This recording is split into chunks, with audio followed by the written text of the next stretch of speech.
Welcome to Beyond the Frontline podcast, where your host, U.S. Air Force veteran Donna Hoffmeyer, will help you transition from the front line to the home front. Listen every other Wednesday as we'll bring great conversations, resources, tips, and feel-good stories that will resonate and relate. Now, here's your host, Donna Hoffmeyer.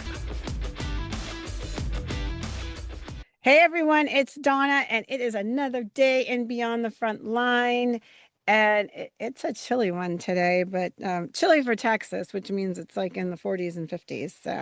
So all my East Coast people, I do have family up there, and I was just visiting them over the holidays, and that was minus 12 warming up to 14, and I love you, but you can keep it. So we're going to come back here into the little bit warmer world, and I'm going to read a quote, and I want you to think about what this description is. So here's the quote. It's a description, and I want you to think of what it makes you think of.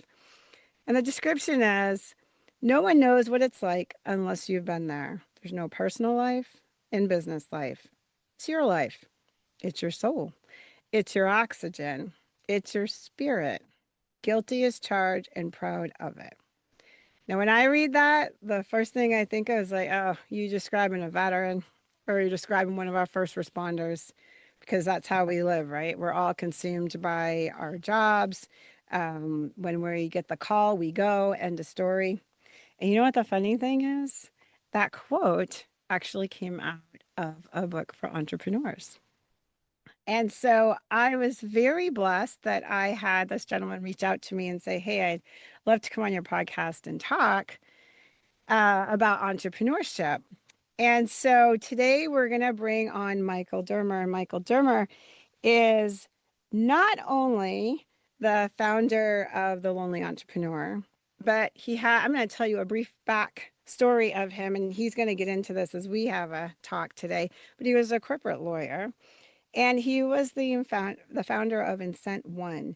And almost everybody in the U.S. probably has heard of getting kind of kickbacks for being healthy. You know, there was like a big thing that was going on, like if you kept your blood pressure down and you were eating your healthy greens and you were a good weight and your physical came back good, the insurance companies could give like a incentive kickback, you know, like $500 back off kind of thing. The cool thing is Michael's the one that invented that. He came up with this idea. So when he reached out to me and he was talking about coming on, talking about entrepreneurship, and then he tells me the story of how he went from corporate lawyer to founding Incent One, and then what happened. And from Incent One, how Lonely Entrepreneur came. That's the discussion we're going to have today. And what we're going to weave through that is the comparisons between entrepreneurs and our veteran first responders, because there is a lot of overlap. There are a lot of similarities. And you guys have heard me over and over and over the last 4 years talk about soft skills. Our hard skills in the military do not always translate out here in the civilian world. Our hard skills in our first responder world do not always translate. You know, I am a nurse by trade. I cannot come out here and go, okay, who wants somebody that can start an IV and stick a Foley in? Nobody, right? So what are the soft skills? And we're going to weave that conversation in between everything else. So hello, Michael. Nice to have you here. Thanks for having me. I'm super excited. I mean, I started reading the book and I was like, I found my people. Yeah. We're all lonely entrepreneurs, as we like to say. Oh, it hit hard for me. It really resonated. It was just like, yep, got it. You know, I resonated with the whole thing. I'm not even finished the book. I'm probably about halfway through, but that quote stuck out at me because when I read it, I went, oh, that's a veteran. I'm like, oh, wait, that's an entrepreneur book. Oh, damn, there's something there, right? So, and I relate that to the first responder side. I'm a nurse. Our police officers, our firefighters, all these guys, they are all consumed by their job. They have to be really proficient and really good, and lives are on the line, right? So it does become all consuming and all hands aboard, right? So let's start from the beginning. You were a corporate lawyer, which even made me laugh more. I'm like, damn, cushy world over there, so to speak, Yep. and you left that. So kind of tell your why, because that's what people need to understand is like, how did you go from corporate lawyer to now the lonely entrepreneur? Yeah, well, first of all, thank you for having me. It's a privilege to talk to you and your audience. After giving up hopes of becoming a professional baseball player, my dad's like, go play corporate lawyer, learn how money moves and deals get done. And so I went and became a New York M&A lawyer. You would be the first one to describe that as cushy, by the way, because you're working on the biggest deals in the world as a young guy that you don't really know what you're doing. But Donna, as we've shared, I was really an entrepreneur at heart, and I was really there just to learn. And I literally stumbled upon and started, as you said, the first company in the US to reward people for being healthy. I was out to dinner with some friends, bankers and lawyers when I was a lawyer, and one of my friends' wives was pregnant, and she came in and she said, "Do you realize for every 10 women that don't follow their prenatal care, it costs the healthcare system $1 million?"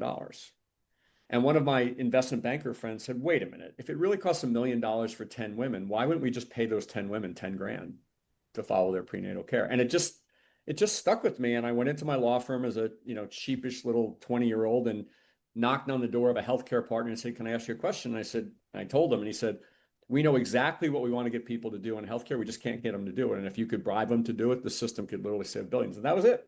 That was the beginning of the end. And business plan for a little bit, and a little bit later, about 6 months later, left and the healthy confines of a really prestigious corporate law firm for a basement and an idea, and that was as like I said, the beginning of the end. But you didn't actually jump right into that game plan. Like you had a lot of transitions before that actually came to be. And this is what I want people to understand. Like, we talk about veterans and first responders having grit, right? We got to have grit. We got to have tenacity. We got to have drive. We've got to be quick thinkers. We've got to pivot fast. All of that, Yeah. and for us, in many situations, life's around the line. I mean, it, Mhm. it really is. We always joke about the comment, well, did you die? I mean, there's kind of, in our perspective, there's truth behind it. Well, if you didn't die, it cannot be that bad. Like, Right. Yep. and not really always a healthy way to look at everything, but um, that's kind of our comparison to everything. Yep.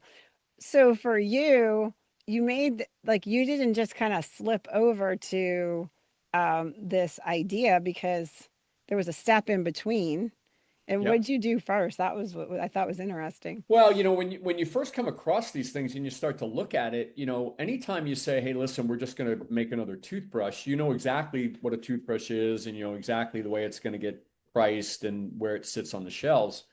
When you come across these ideas, right? The both the risk and the opportunity is the fact that you are painting your own canvas. And if you think about, like, if I said to you, "Hey, you're going to travel to Miami and you're going to stay in a stranger's home," they would take you to a mental institution, and that's Airbnb, right? Like, so these things happen, and the same thing was true with us. We came over with this idea of, wow, couldn't you use gift cards to reward a bunch of different behaviors, right? Right. And it wasn't really being done here and there. You used to get, when you had reward programs, it would be like you earned a trip to Tahiti, and we're like, why couldn't you build this whole infrastructure about rewarding people, right, for a variety of different behaviors with gift cards? Then, once we kind of stumbled upon all the ideas and threw the healthcare idea on the board, there obviously all the stories along the way about how we got 800 numbers. I mean, there's just some crazy stuff that happened, and so it's pretty wild. So you weren't really just the founder of the benefits for healthy behavior. You really were on the forefront of the gift cards. So I just thinking about it, like they have like scorecard and Chase has a rewards thing and, Yep. use points for this and that and whatever. And like you were at the lead of that, and reading the book, like I'm not going to give away the stories because they're too good, but I was just laughing. I'm like, oh my gosh. And to tell you an entrepreneur mind, I put this to the audience. If you're reading it and you're like, oh my God, and you're just dying and closing your eyes, maybe that's not the world you're in. But if you were like me, like kind of excited, like, oh my God, what happens next? How is he going to get out of this? Like, you might have entrepreneur spirit over there. Yeah, we at some point are going to run a contest nationwide on the craziest entrepreneur story, because you know, Donna, you've read some of ours. You know, it's like when you don't have a map. It's probably a lot like going to war. Like you kind of get your plan. Maybe go back 50 years where you didn't have all the technology you had, and you're kind of going and you don't have recon, right? And you're just kind of going into the wild, and crazy stuff happens, right? And you have to be able to adjust and deal with it when, in your case, uh, it is life and death. It's not life and death, but to many of us, it feels like it, right? Even though would never discredit, right, people that actually put their lives on the line, like the folks you're mentioning.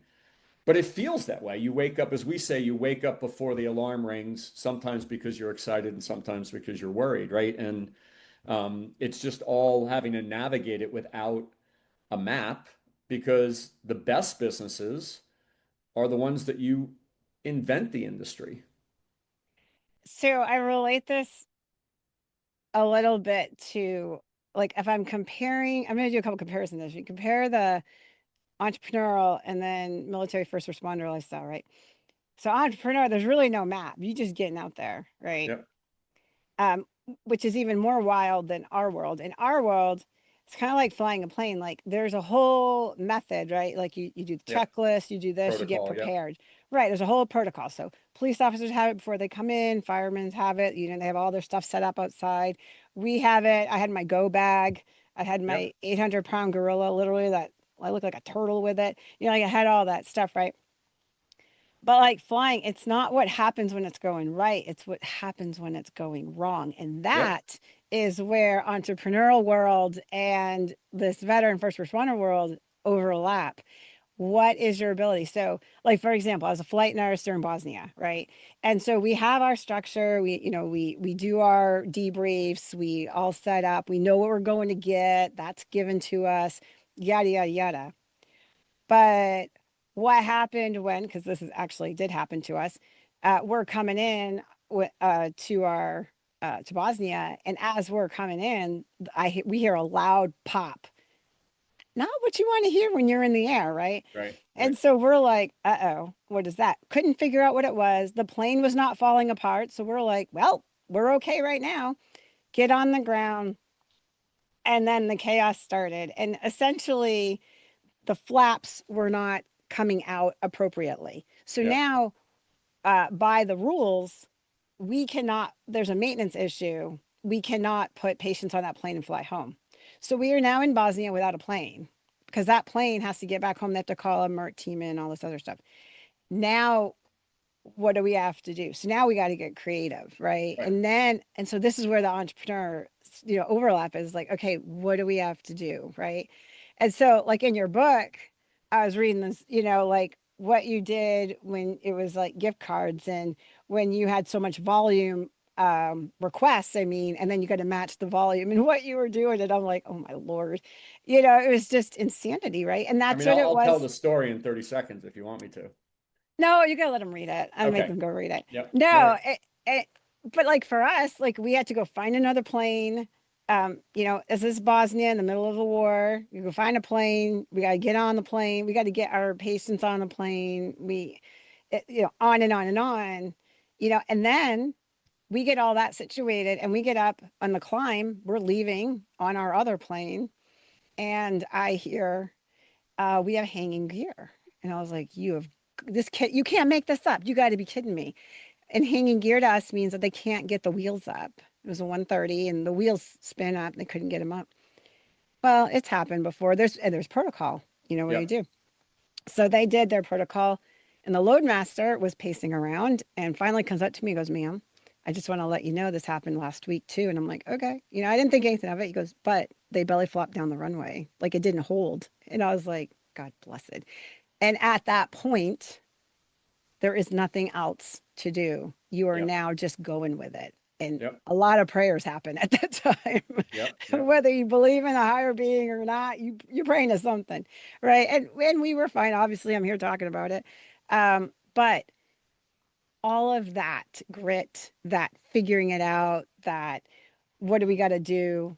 Yep. These are the soft skills that we talk about. So I'm here yapping away because I'm all excited. I think this is just such a great comparison. But talk to me about that grit and the mental tasking, because we always talk about how the veterans and first responders, how it mentally tasks us.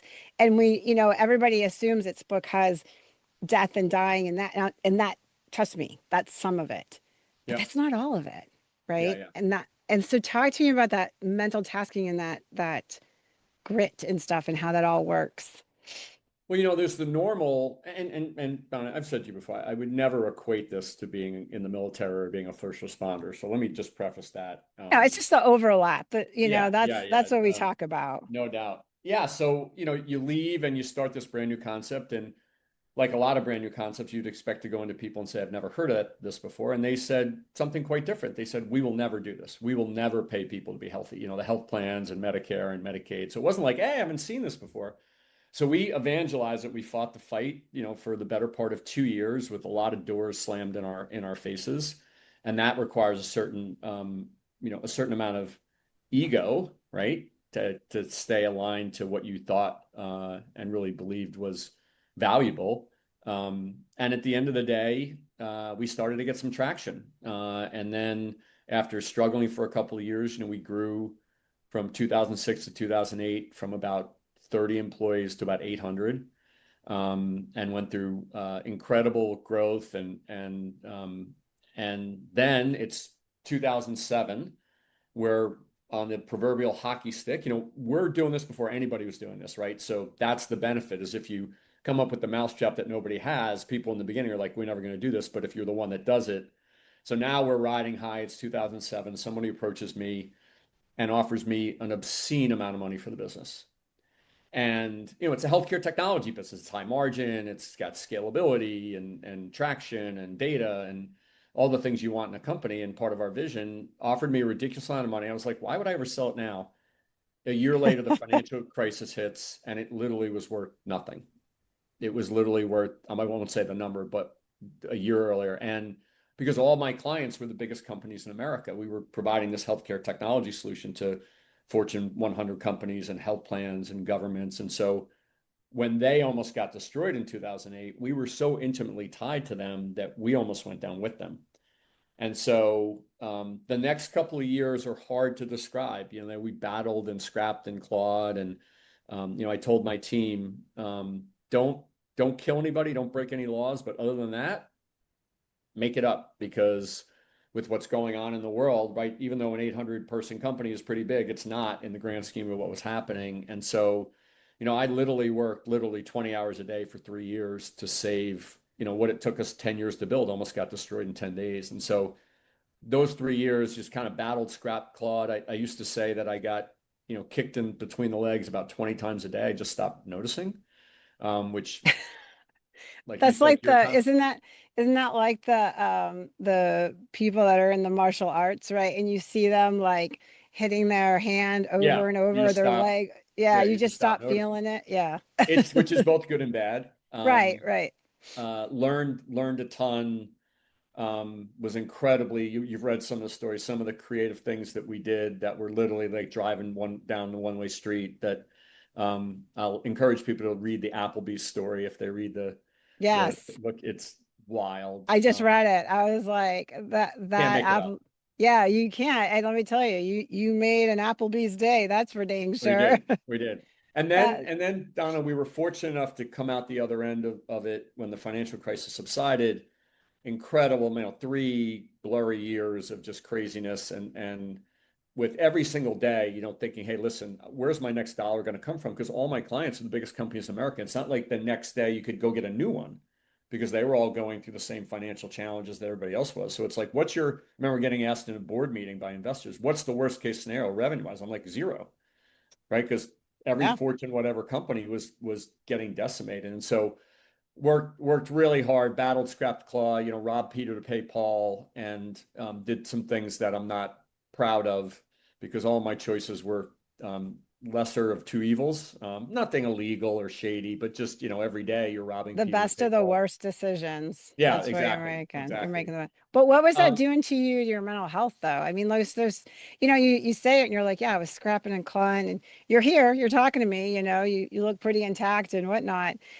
And what we're going to talk about in a little bit is what came out of all this. But what was happening to you in those 3 years? I mean, were you married? Are you still married if you I mean, Nope. like, so you were Yeah. single, which probably was in a weird way saving grace to another whole picture, but what was going on with you? Yeah. So me personally, I've been married to entrepreneurs my whole life. Like I'm never married, no kids. My kids are entrepreneurs. I mean, I have been going through that experience. We'll talk about it more, Donna. That's the way Yeah. I feel about it. And I feel very Yeah. blessed to have those. I get to see people take their first steps thousands of times a week, right? So, um, but what I would say, Don, is that I felt a responsibility to my 800 employees. I felt a responsibility to my investors. Felt a responsibility to my family who had given me money. I never really thought about me. The only thing I did do was be like, okay, dust yourself off. What's the plan? Right. And that's the way I work. And I also, as you read the book, like there's techniques you develop. You learn how to sleep, like you learn how to focus only on the things that make a difference. If you sat there at night and you stared at the ceiling and you did math, the math never worked for No 3 years. mathing. There's Right. no there's no math, right? And so you say to yourself, what's your job at that point to lead? Your job is to put pen to paper, come up with a plan, and chip away. And every day you got your ass kicked, and every day you tried to move it forward. And it's just a matter of how do you focus on the things you can control. The one thing that really stuck in my mind, it's in the book, was Apollo 13, right? The spaceship blows up and everything's going wrong. And Kevin Bacon's character says, well, what about this? And what about this? And what about this? And what about this? And Tom Hanks, Jim Lovett, the captain, says, listen, we need 111 things to go right. We're on number 7. Work the problem. And that was it for me, Don. It was like I really started, and I never articulated it until we wrote the book. I was like, your job to lead is to put all of your energy on stuff that makes a difference. And what if doesn't make a difference? Cry yourself to sleep at night does it. Like anything that's spent on anything other than advancing what you think is the right plan. Um, and that includes sleeping. I was the kind of person that people would say you got to sleep more. And I'd be like, are you out of your mind? Like, who has time to sleep? And I fell asleep on my couch in my office one day at like 4 o'clock for like a half hour. And I felt so much better. And literally every day I've crashed for a half hour in the afternoon since that time. I also, I would go to the gym every single day religiously. if you read any of the stupidity about me, and I've gone to the gym for 38 years straight without missing a day. Um, I got in, I worked out early in the morning, jumped in the shower, and it was only cold water. And like us crazy entrepreneurs, normal people would get out and be like, let's go. And I was like, and my first thought, this is how ridiculous it was if I can take this, right, then I can handle anything that comes through the day. And so what I started to do was starting that day, every day I would add time. And so literally since October 17th, 2008, I take a 5-minute freezing cold shower every single day from that day until today. And those were just the things that you did, right, wrong, or otherwise, right? And sleeping better, focusing on the things that matter. And the other thing that I had to do a lot was act like it's no big deal because I had 800 employees, right? And you're always on stage, Right. right? In all of that. It reminds me of my days as a baseball player because if any of you have played baseball, you're standing there and the time you're supposed to be the most relaxed, it is unnatural to be relaxed. Right. They're throwing a ball at you 90 miles an hour. And that's when you have really great baseball players, like we have to be chill, which is You totally visualize. counterintuitive. Yeah. My team's reading the Wall Street Journal on the front page of the Wall Street Journal. It's like our clients are going bankrupt, and you don't have to be a rocket scientist to do the math. And I would be like, "What's going on?" Like you had to, to your point about soft skills. Like so, I just felt such a responsibility to all the people that had followed this vision, right? And you start to think about it. The $30,000 a year customer service person, she doesn't give a crap about Bear Stearns or right. She's just trying to pay the bills. And so I was just like, my job is to lead us. I'm the one that's supposed to, take it between the legs and deal with it, and then just hopefully try to bring a little creativity to it. I'm acting like I knew it was going to work. I certainly did not. No, no. I mean, you read the book, it's very clear that you were like lots of wings and prayers and hoping like, I mean, not, here's the thing. Not that you didn't have some skill set. One, you were a corporate lawyer already. So you It already helped. knew, It I helped. mean, huge amounts, right? Like other people in the entrepreneur world that don't have that legal background definitely don't know how far they're pushing. And Yeah. I run a nonprofit and we are so fortunate. We have a lawyer on the board and I'm like, hello, Right. we go to Yep. them quite a bit. But I was sitting here just thinking as you were going through this, and what was popping in my head was the different levels in our veteran first responder world. So you have the tactical, the operational, you have the strategic, right? Yep. And you had to span all of it, right? You're Yep. up and down that whole chain. And what it kind of like led me to think, I'm like, okay, so at the tactical level, we are not so graceful. I've been at all the levels, right? So at the tactical level, we're not very graceful. We're like, listen, fucker, like we're just Yeah. going to be straight. If we're annoyed with you, we're annoyed with you. In our cases, like life's on the line, don't be an ass. I may not like you, but I got to trust you. Let's go. If you're the Yep. weakest link, we're going to fix that quick. Like we don't have time for weak links. Let's go. There's a lot of that because we are literally boots on the ground, touching everything. Yep. We're executing, go, right? Yep.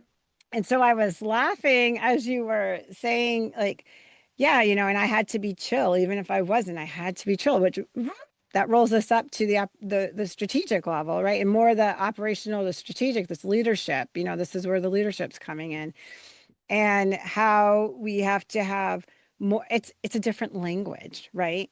So it's how that's approached. I had to learn that. I went from a flight nursing kind of operational level stuff. And then I moved into like a headquarters kind of thing. And I used to tell my husband this all the time. I'm like, okay, this is what keeps happening. Like I'm saying stuff and it's like I'm actually speaking Korean and I don't know it and they understand this language and they're interpreting it in the Korean way and I don't even know I'm speaking that and it's coming out wrong. Yep. And I'm Yep. like, which sounds all weird and backwards, but like I did not know what I was saying because I was speaking in like at a hospital setting. Things are happening at the minute. The person puts the red hat on. You're all listening to that. You're pushing the drugs. You're doing the this. It's very like toot, toot, toot. You don't have time. Yeah. You're not performing. Move out of the way. Very curt. We don't have that finesse. And then we move up Yeah. into these other worlds. So I say this, all that yapping to the audience and everybody is that skills that we come out with, these soft skills, we are good at assessing information when we don't have the full picture. We are good at making decisions with limited information. We are quick to adapt and overcome. That's like one of our, things that you'll hear us say is adapt and overcome, right? Because we got to figure it out because there's a mission and a life on the line, right? So adapt and overcome it. And those are all skills that translate into the entrepreneurial world very well, very, Yep. very well. The part that some of us, I won't say all of us, because there's lots of levels, just like every other world, but the part that a lot of us are lacking, and maybe not lacking, but malnourished, maybe that's a better word, Yep. Yep. is that um, ability to translate. And I used to get super annoyed when I'd see people like coming in all chill and being like super positive and like literally I'm like, do you see the fire behind me? Like it's all coming down and all that. Not really understanding like they're feeling it just as much. They're trying to keep everybody cohesive to Hmm. work towards putting out that fire, right? So Yep. if you're running in like freaking out, well, then everybody else is going to freak out too. Yep. So the corporate end of it, some of us have that. I mean, we've moved into leadership and senior leaders and they've had to like learn this stuff. But for the ones that are coming out that stayed more at the tactical and operational level, it's important for people to understand is like you've got great skill set. You got great skill set or translate to entrepreneurship.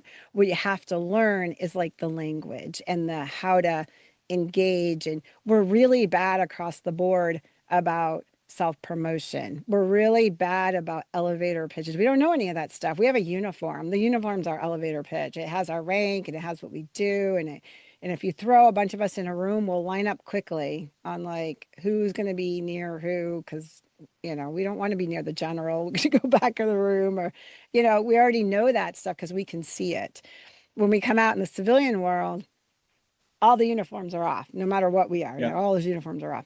And now we got to figure out how to communicate in that productive way without the uniform. So like if you were talking to veterans and first responders, it's like, what are some of the tips that you would give them for that transitional part?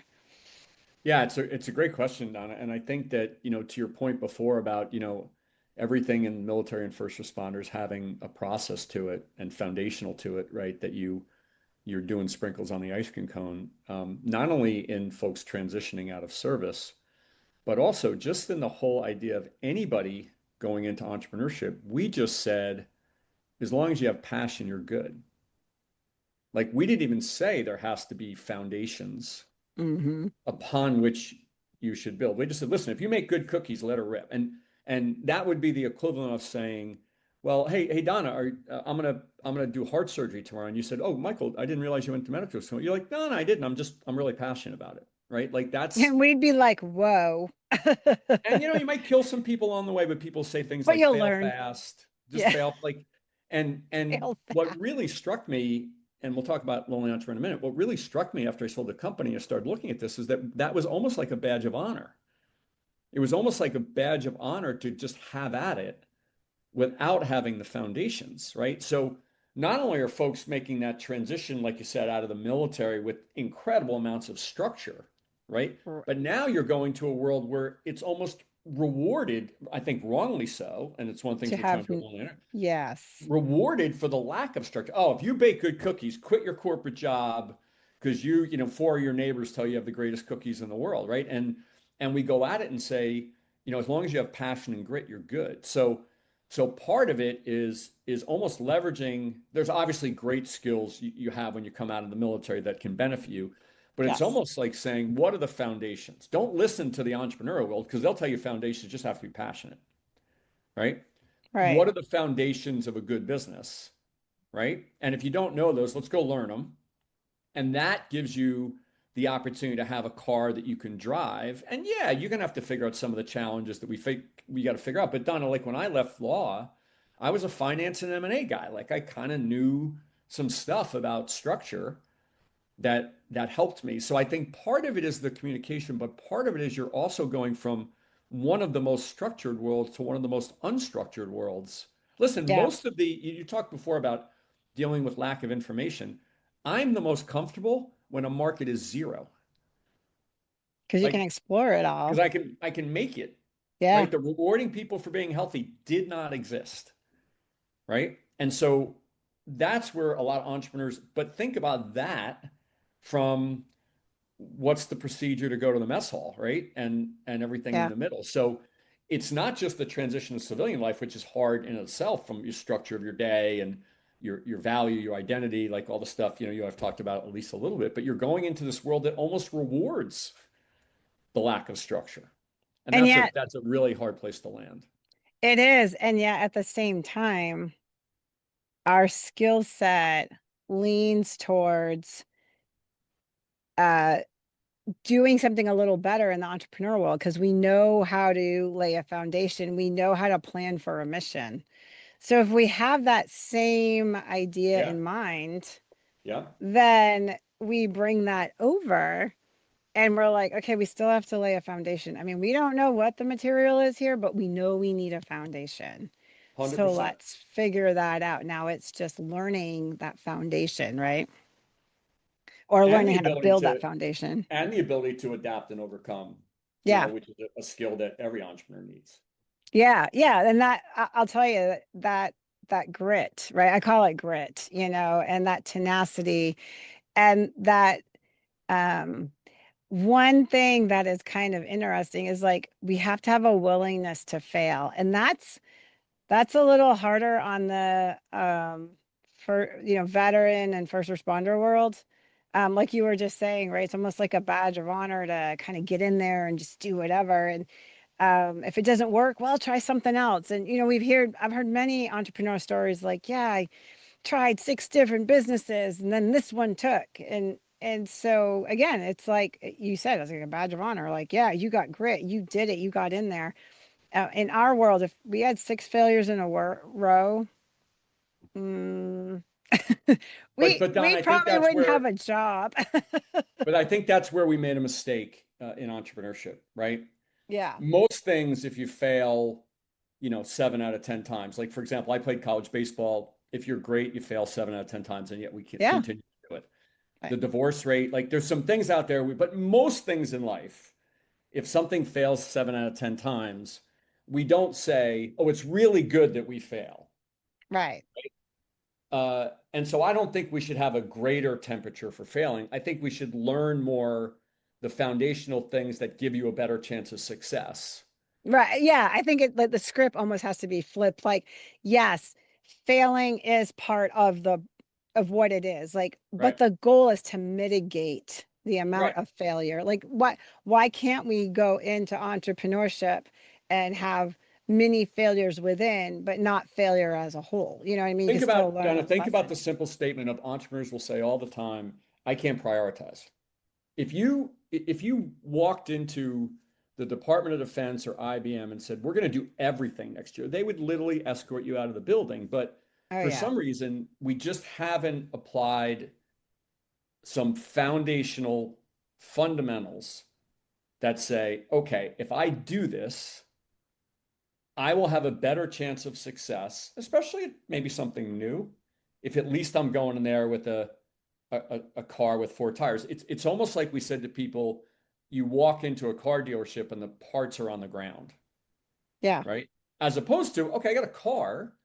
I may not know what gas to put in it, may not know what color to paint it, but at least to know it's the car. And we never said to people, whether it's in high school or later when they learn, these are the foundations. If you ask 100 people, what are the foundations of a solid business on the streets of name your town, you get 100 different answers. You know what? Somebody has told me to, I've heard this, not somebody, but I've just heard this a couple times. Like, don't bother going to college for business if you're going to be an entrepreneur. And I always found that an intriguing conversation. I mean, intriguing statement. And I'm in my head, like, I understand what they fundamentally believe, or the fundamental premise of it, which is like entrepreneurs are going to push the boundaries and explore and all that. But isn't it great to still have a business background while you're exploring and pushing boundaries and know, again, back to the foundation, how to set up, how to do operations? Because, you know, the president of a company, some corporate big company, you are the president of Incent One or whatever. You had to have structure and foundation and organization and all that stuff. The difference is that you, and we'll talk about this, you went on to sell it to go on and do other things, right? And so that's where the entrepreneur part comes in. But when you're leading the company, you can't be exploring like this entrepreneurial. You should have a business sense. Yeah, but I disagree, Donna, that people should drop out of college. Right? Like you get so many foundational things Right. around finance and marketing and people and society and I think the we always hear about Bill Gates and Steve Jobs. These guys are unicorns, right? These are Unicorns, these right. are not like and They're not normal. but I can tell you one thing, if you go and you do audit or you work for Accenture, you're going to get exposed to things as a young person that if you Oh, ever want to sell to a health plan, the idea that at age 17 you could just drop out and disappear. Like there's just again foundations that we always have said entrepreneurship is this like different path and therefore all of this stuff, right? We don't need. And really, I think it's the opposite. I think the more foundational knowledge that we have, right? We could go and become a chef at age 16. We might be a Michelin star, right? World renowned chef and have no idea how to run a business. yeah. We've seen it. I've seen lots of things fall apart and close for that. And I was just sitting here thinking, like, we have in the military, well, as you're coming out, we have what's called Skill Bridge. And, anybody that has that entrepreneurial spirit, um, what a great place to go, hey, you know what? I want to go use my skill bridge and get into corporate whatever and learn all about that and see Yep. the good, the bad, the ugly, how it works, how it doesn't, whatever. So when I go off and develop my, I don't know, solar heated water bottle or something like that, you know, I now have at least seen how the structure of a company works because I'm going to build one and I'm going to need to have some structure. You can't be the Wild West the whole time. It's And got to formulate. you might even realize what you need to know, but you don't know. And that's a win too. Yeah, well, I tell people all the time, like, every place you go, you're either going to learn what to do or what not to do, right? And sometimes the gaps are where you start finding where you can fill them and where you have an idea and if they're not biting on it, then that's where the entrepreneurial spirit comes in to take the leap to go figure it out. But man, it's really nice to have some bones behind you to know Yeah. the skeleton needs the spinal column no matter Yep. what. Like nobody's going to stand without it. So, Like so I could go try to build a building. I'd probably be really bad at it, right. right? Oh, yeah, But exactly. in entrepreneurship, we're like, just let her rip. Yes. Yeah, right. And it's like I said, I think it's like till the wheels fall off. Like, no, no, no, no. Yeah. We want to keep the wheels on. It's like a little E, like a superhero, a little E Yeah. on your chest Yeah, that that I I'm an entrepreneur, survived and it. so I'm gonna just play in traffic. And you know what's funny? When I see, like, I've seen bits of, like Shark Tank or what all these other things, but when any entrepreneur is talking about the companies and the failures they have. If you really watch the body language and like, I always have noticed this, they're not puffing up. No, They're like, it's not like, it doesn't feel good. it, They look sometimes back like, and go, I can't believe I did that. yeah, like, and they're sitting here saying, I'm saying this to save the next people. Like, don't go through what Well, I did. that's why we'll talk about it now. I mean, Well, I was that's just why, going to say it yeah, segues into exactly, we say this and we laugh, right? Because you went through it, right? And now you're like, listen, like I really am doing all this now to really mitigate that. So you do have a car that does have wheels, and I will show you how to paint it a different color or super up or modify it or make it fly or whatever you need to do, but it's still the car that you have to start with, right? So yeah, yeah. so let's talk about how you went from, in cent one that you fortunately were able to recover and sell. And I did giggle when you said once I pulled it out, I realized like I couldn't keep leading this. There was just too much that happened and it was time. It was time to fly, kind of speak. Yeah, we were just, the timing was right. Not so much because we had been through so much, because now we're on the other end of it. Now it Yeah. felt easy. It was more so that people were like, we're never going to get people to change their healthcare behavior unless we bribe them, and everybody had bought that idea at that point. So because of what Then you're happened, like, okay, we're moving yeah, on. Yeah. yeah, we just, Yeah. we made an offer we couldn't refuse.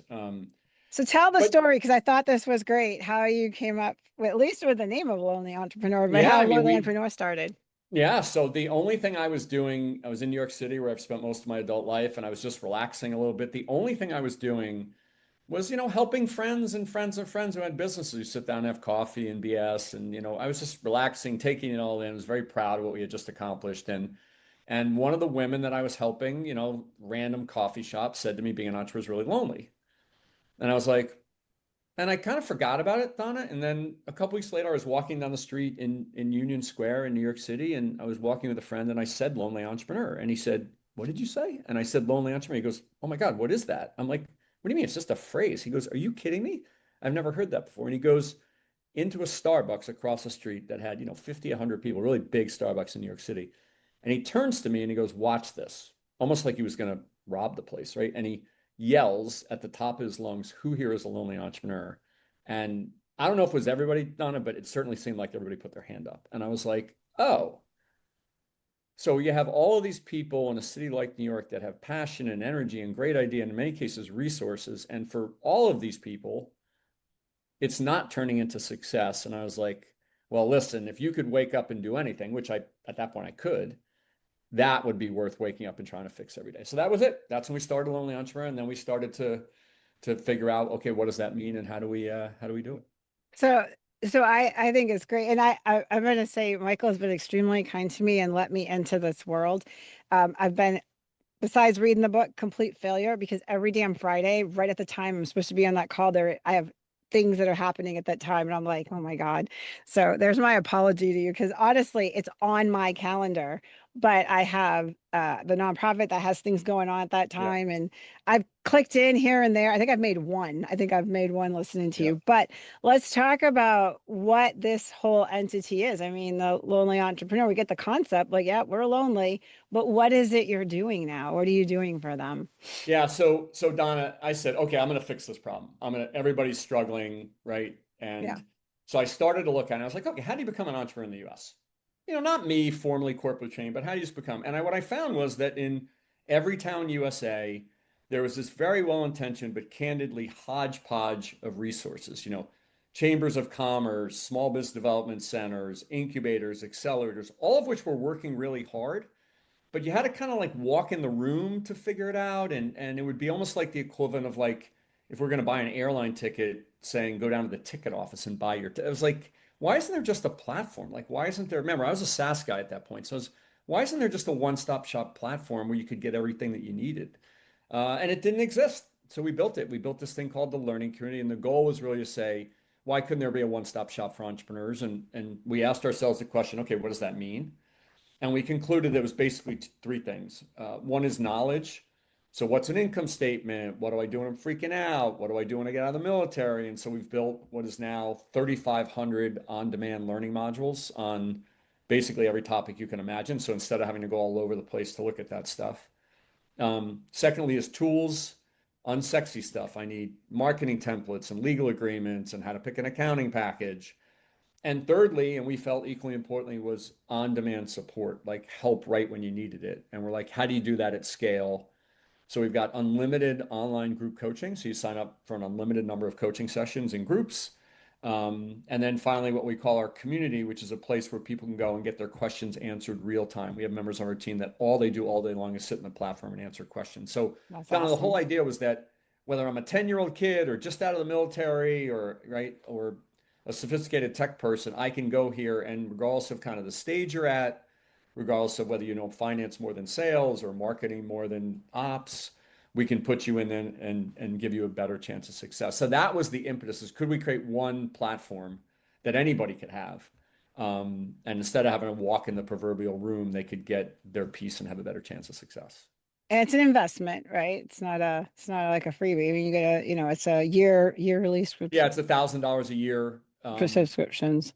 And then we also, and we'll talk about our veterans initiative at the end, but Yeah, we also license it. So we license it to banks and to governments who give it away for free to their customers and their constituents to try to help them have a better chance of success. So it's a privilege, and we see so many entrepreneurs that before were Googling things at 10 o'clock at night, and now get to go to one place and hopefully have a trusted place they can go and get a better and chance of success. and then you also do a weekly call, and I've been in on that call, and I will tell you what I thought was extremely refreshing about the call.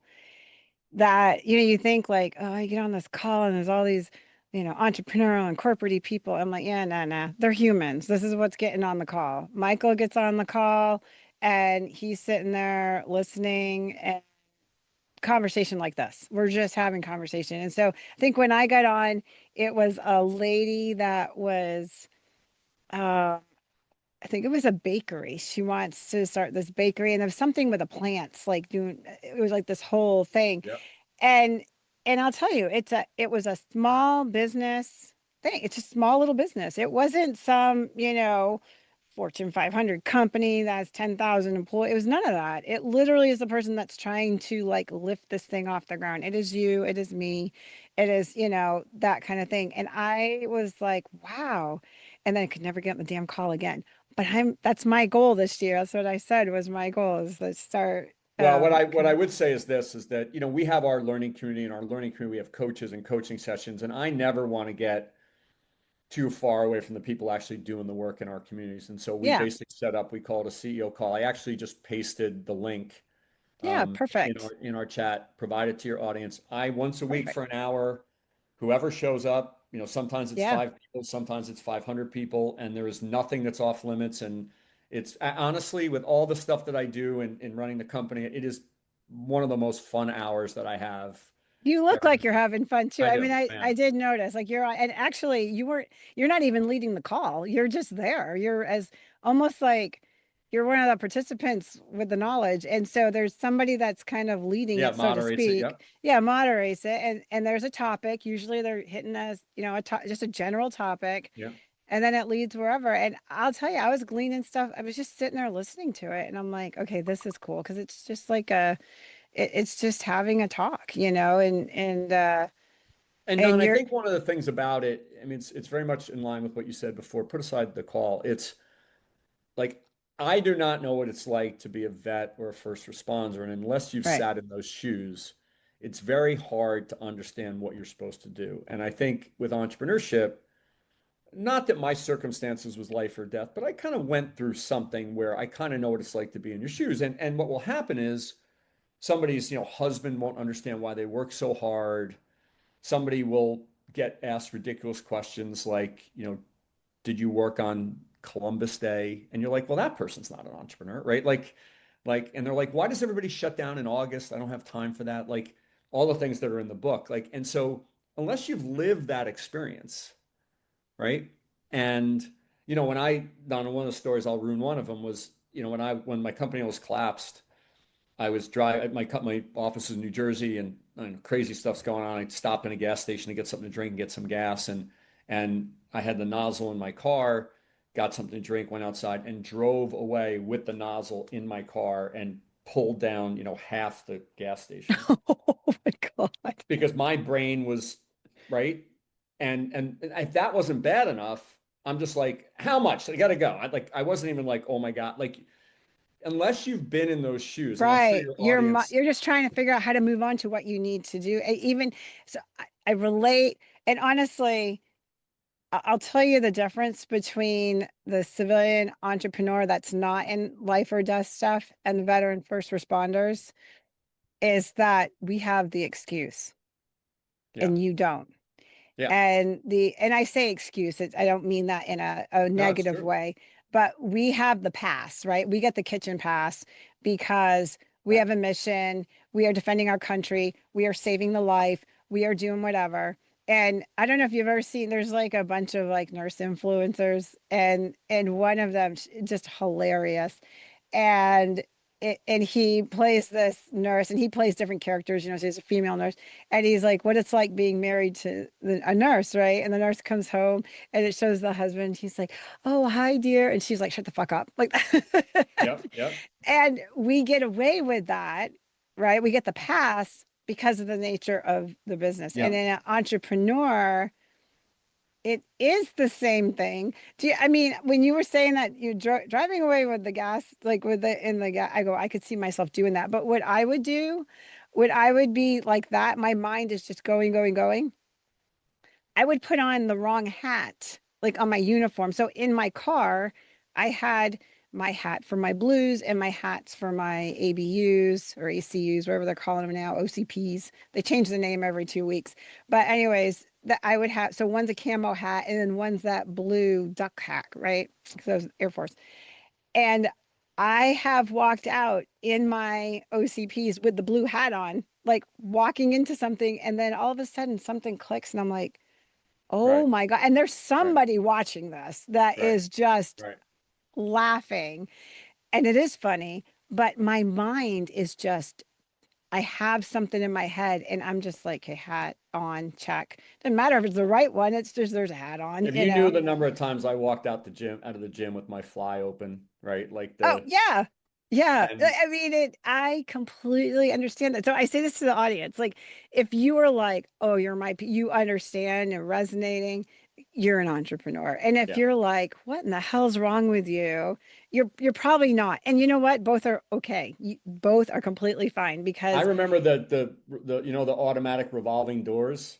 mhm. I'm like, come on, faster, faster. It's not moving fast enough. Come on. Yeah. And so when we see that, here's something to keep in mind too.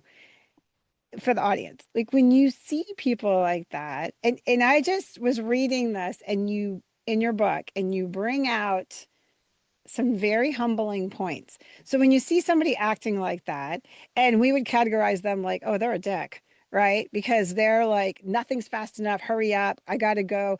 What do I need to give you for money to get the, you Right. know, like that's Fix the how we garage. would categorize this, right? Just because we're watching the outside expression, right? So now you know most likely what's going on is that they've got a lot of stuff going on in their head. It's not the excuse, it's just kind of what is happening. But you pointed out in your book, and I was giggling as you were saying, like all the things we hate to hear from people. And I loved how you did it because you went through like when people are like, you need to take a break. And you're like, pound sand. No, I don't. Like, don't you understand? We got this, and this to do. And holidays, why are we taking a holiday? And I'm laughing because there'll be days I'm like having family time and I'm running lists in the back of my head, and it's like, stay present, don't listen, like I have to tell myself. Sounds obnoxious. It's like, how could you not put your family first? It's like, no, it's not. That's not it. It's like, what is happening? Yeah. At the end of that chapter, because the way you started was like all the things we hate to hear, blah, blah. And you list out this stuff and you expand on it. And at the very end, you put, you know, maybe you should listen to a little bit of what they say because there's some truth in that. Yeah. And I was like, ooh, there's a little spin on that, right? Because yes, those things are important and we do have lists and stuff like that. But at the end of the day, one more hour is probably not going to change that outcome versus that hour listening to your daughter or your friend or whoever that needs the ear, right? It's not going to change that outcome. And so through your experience and what you did and everything, you're like, hey, there is a middle of the road. It's not quite in the middle. It's like a bad pendulum or a really bad teeter-totter, but it's there. And there are Well, points. the way we think about it now is the following. We think that the idea of work-life balance is candidly bullshit. Yes. And uh, and what it really is, especially in a world of AI, it is constant obsession. Obsession is not optional, right? Yep. But daily release. Like you have to have every single day, right? Releases. And releases are the way we define releases are things that you get lost in, things that take you away, right? It could be working out, it could be your children, it could be listening to music. You have to be able to have those every day because the level of intensity that is required, especially in a world of AI, and Don, I think I shared with you, we're coming out with a new book called The Entrepreneur Survival Guide, how to survive in a world of AI. The level of intensity that's required, and really, obsession is what bridges all the gaps. All the gaps we're talking about here, it's the obsession that actually bridges the gaps. But because that work-life balance is bullshit, you have to be able to be good at these daily releases every single day, whether they're working out or yoga or listening to music or playing with your kids or whatever it is, just a time during the day where you really get lost in something other than the pressures of your business. Intent and chunking, right? Intentional, like you got Yeah. to chunk out that time, right? And it's very intentional. Like I had to get comfortable.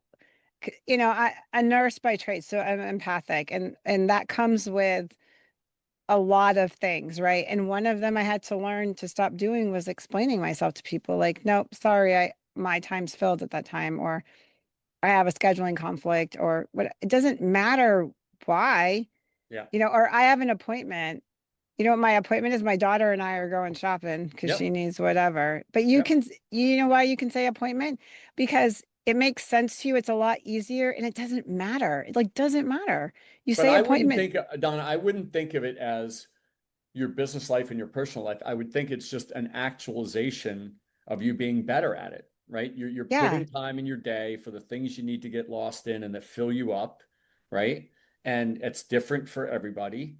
What I can tell you is that it's perfectly fine to say work-life balance is bullshit. If you don't Mhm. have those releases and if you don't learn, you'll learn the stuff in the book about learning how to sleep like an entrepreneur and all this stuff. Like you have to get good. Those are almost like the way I explained it to myself was this is no different than being good at product. These are skills you develop, and if you're good at it, you're better at being an entrepreneur. And learning that rhythm. Like for me, I know it's weird, but when everything's settling down at night, sometimes that's when I knock out a couple things. Why?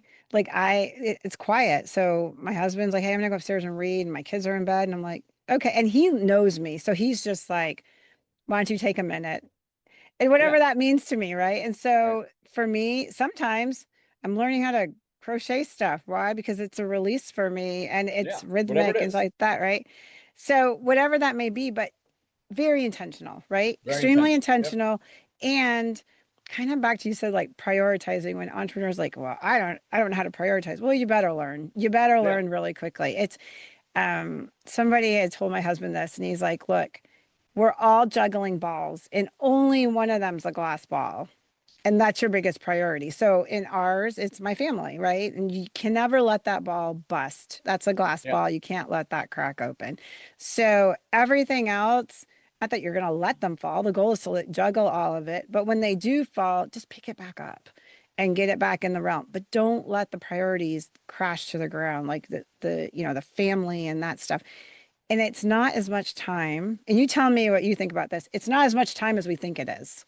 Spending Well, 15 minutes from my daughter coming home, telling me about the day because she's 14 and we have to go into very details about the tea and what's going on. But if I don't stop and like, do I care what's going on in a 14-year-old's world in detail, her friends and stuff?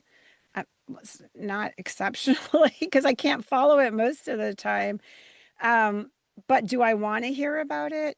Yes. You know why? Because if I don't, I'm not going to have that connection with her, and eventually she's not going to want to tell me the tea, and that's not acceptable, right? So I don't. Give me your thoughts on that. I had the privilege of being the only male speaker at a female leadership conference, Ooh, that is a big deal. and I described um, a situation where you work 24/7 and everything falls on you, and what you would expect to be an entrepreneur description. And I was like, that's a description of a mom. It's not a Ah, description of an entrepreneur. Women all the time juggle a lot of important priorities, right? They decide what goes on the list and what doesn't. They decide what's on the fridge and what doesn't. They decide what they get pissed about and they don't. They decide what needs a lot of discipline and is unwavering. And like they do all the things in a much more complicated environment than, and many times one of the things they're doing is their entrepreneurial business in addition to in that, addition right? to, mm-hmm. Women all the time prioritize these things like you're talking about. And the idea that we as entrepreneurs are the only ones that not, and that's why in the book now there's a chapter, I don't know if you got to it, it's called Process is a Dirty Word. I mean, it's not a dirty word, right? Like we have to, exactly, if you don't know how to prioritize, you have to learn.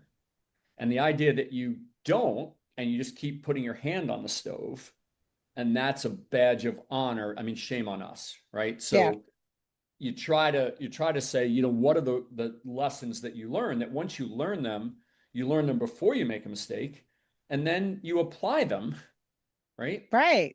And To then you have a mitigate it. better chance of success, right? I mean, it doesn't sound like rocket See, science, but no, but that's really, it's good you acknowledge that because it's so funny because, I am a mom and I am doing all that. And I'm like, oh yeah, like we don't even sometimes credit ourselves with all that. And it reminded me, have you seen that commercial?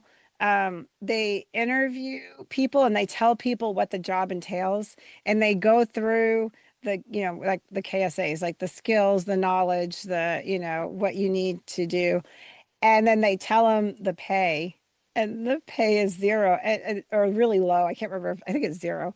And people are like, yeah, I don't think I could do that job for, like, does this job even exist? And it was being a mom, right? And yeah, so and then it says on it, go hug your mom like that. So we need to give that street cred to people that are doing it all. And we do say mothers because we are the nurturers and whatnot, but there are boys doing this, you know what I mean? They are the head of the household. They are a single parent. They are maybe having to fill both roles because the other parent is yeah, ill or can't be there. So I give credit to both sides, but yes, in general, the mothers are the bigger nurturers. I mean, there's a reason why Lowe's exists, right? Because right. it was a woman that was like, this is crap. And now you got a direct competitor, right? Because the woman realized who the purchaser was. You see the boy in there paying for it, but it's the girl that got him in there, Right. Right. so having that.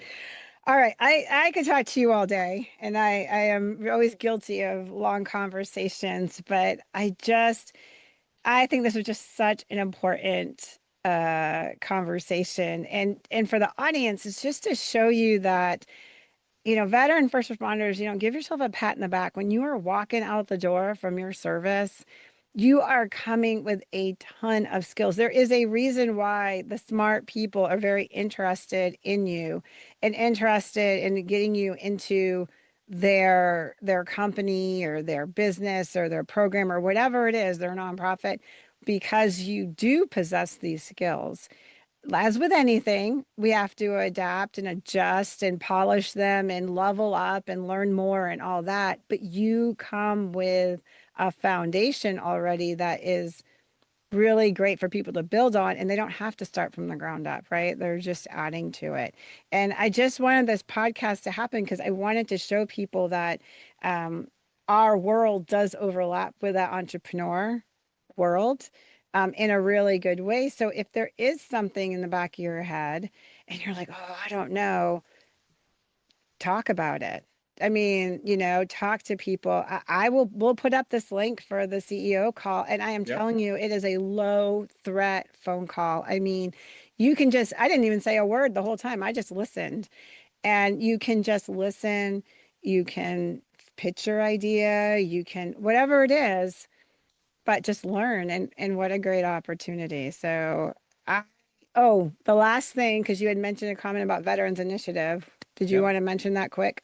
Yeah, so we've launched the Veterans Initiative with the goal of trying to empower 100,000 veterans and their family with free access to that platform that we mentioned, to the learning Mm-hmm. community. And so the first 10,000 licenses to that of the 100,000 are being donated by my company. And so veterans can simply go. I'll make sure that you have all the links, Donna, for that. Okay. And if you are and what we do is we get money from corporations and philanthropies and individuals that want to support veterans or sell services to veterans, and they pay funding so veterans can have it for free. Mm-hmm. So if anybody in your audience knows folks that might want to support, I mean, support can be as little as $50 into much, much bigger dollars. But the Yeah. first 10,000 licenses are being donated by myself and my colleagues. And so you can just simply go, I'll get you the links and sign up for free, and you get free access to our learning community platform for a full year. It's awesome. And if anybody, I'll put this link in here as well. If anybody knows Okay. people that might be interested in donating or Yeah. supporting the Perfect. nonprofit effort, I'll make sure Donna, you have all the links. Yeah, that's outstanding. I will put that all in the show notes for everybody. And so just to find you guys, right? All you got to do is type in into any search, The Lonely Entrepreneur. It all pops up right there. I mean, it's very easy to access. Is the social media the same? All the same, all the same. Okay. And I'm very, I'm a LinkedIn guy, so I welcome. I never want to get, even though we're pretty big now, I never want to get too far away from the ground of the people in our local communities, which so many times are veterans or first responders, right? Like with their version of a lemonade stand in all of our local communities. So I always welcome the opportunity on LinkedIn to connect with people and try to stay as closely connected to the people actually everybody doing the work. There's a lot of sexiness around, ChatGPT got $1 billion and that's fine, but people forget that 95% of the business in the United States are under 100 employees, Yeah. and it's the lifeblood of all of our communities, and especially communities where a lot of our veterans and their families are. So I always welcome the opportunity to connect with people. I think that's good. I think that'll be your third book, being at the top and staying connected to the bottom. We'll work on that. Yeah, yeah. And like I said, we're coming out with our Entrepreneur Survival Guide, which is Yes. a book about how do you survive in the world of AI, which is Yep. obviously what's on the mind of almost every small business owner. It's actually coming out next week, so I'll give you a heads up when it does. And I just really appreciate the conversation, Donna. What I should have said at the beginning is that I grew up in New Jersey and New York, and unfortunately up there, I don't think our military folks really get the No. reward that they do. And so it's just always been something. I think my parents did a good job. It's always been something that's been a passion of mine, that we have this volunteer force that should be treated like kings and queens, and oftentimes isn't. And so I think our effort around our military initiative is just something that our little part of it. Yeah. And I run a nonprofit. A lot of people know that. And one of the things we incorporate in that too, we are trying to kind of change the perception of just the veteran, because all these first responders kind of, they're our in garrison version, right? They're given that too. So we kind Absolutely. of, yeah, we say those are like our cousins, right? And we just kind of get our arms around them. So every time I talk about veteran, I say that in a I say that in a wider term, because it really is our first responders and our police, our Yep. firefighters, our Yep. dispatcher, Yeah. our EMS, 100%.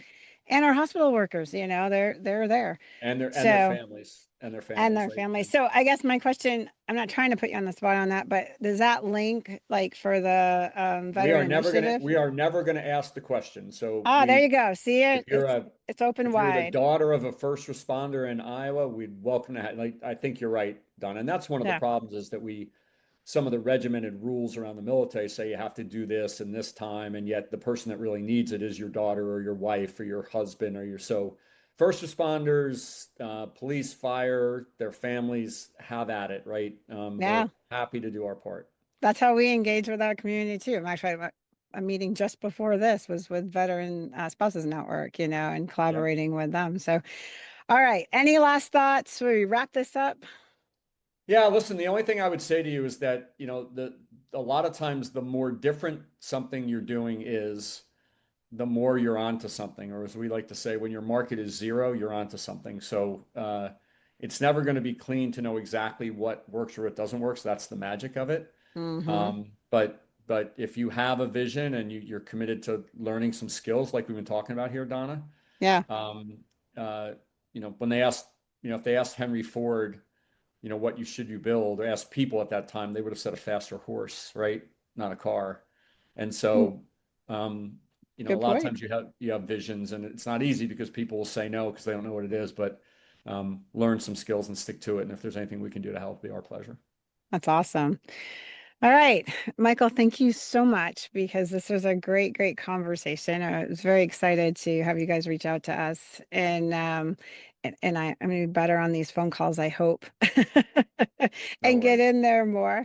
But for the audience, I hope you guys were able to see that, we have a lot of skill set. Those soft skills do translate. You just got to be bold and be willing to take a step, and don't be afraid of the word no. I mean, how all of us that were in the military, we heard that word plenty of times. And so now you get to kind of explore on your own and figure out what works and what doesn't. And so if you want to learn more, go look up The Lonely Entrepreneur. I mean, my goodness, 10,000 licenses. You could grab that and use it. And I am telling you, it is worth it. They have a phenomenal website, and the call itself to me was just worth that whole hour was very interesting. So, from all of us here at Beyond the Front Line and our parent podcast, Coming Home Well, we are so appreciative of you guys. This is our fourth season. It's hard to believe. But we are in our fourth season. And if you like what you're hearing, please share, give it to other people, write comments. We love reviews. We love people to give us suggestions, thought processes. If you think you have something, a resource to offer our veteran first responders, reach out to us and ask to come on. I mean, trust me, it's not a problem. We do not care if you are global biggest person in the world, or if you're just starting something and have an idea. We want to hear from you guys. So from all of us here Beyond the Front Line and Coming Home Well, we hope you have an awesome week. Thanks for listening to Beyond the Front Line, a podcast of Coming Home Well. Join us every other Wednesday.